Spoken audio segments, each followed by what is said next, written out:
butter. Butter na gamitin natin kasi. Hi, good morning pala everybody. Ano ba ngayon? Friday. Good morning, maayong aga sa tanan. Dito naman tayo sa kusina, magmikos-mikos.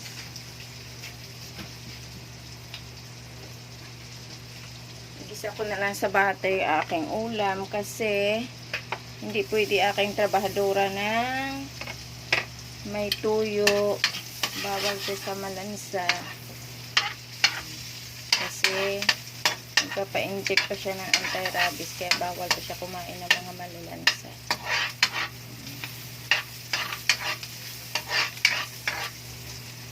Kaya i-ano ko na lang muna sa butter. Kasi hindi ko na siya lalagyan ng tuyo sa oyster. So, yan. Kaya magmekos-mekos na lang muna tayo na naman.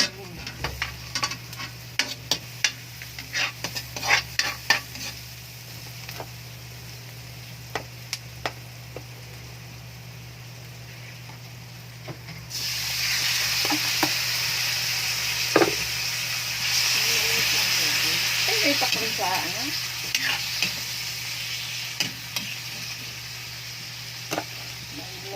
Mekos tayo.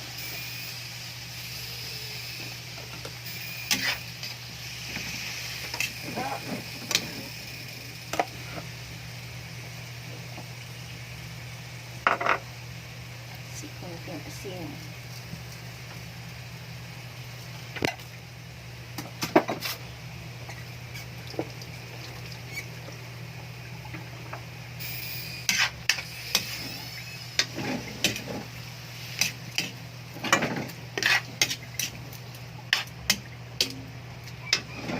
Masayo na may kuwani ko eh.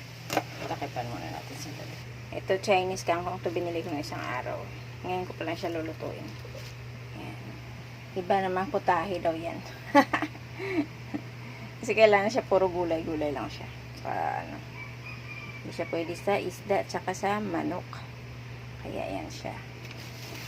Yan natin ito. Okay, done na tayo sa mikos-mikos na naman. Ayun, nakabuo naman tayo ng isang laman ng tiyan. Laman ng tiyan. Yan na. Ganyan lang. No more maraming eme-eme. Yan lang. Basta laman ng tiyan. Okay? Bye mga palangga. See you on my next video. Good morning. God bless everyone. Hey, hey, hey, hey, hey.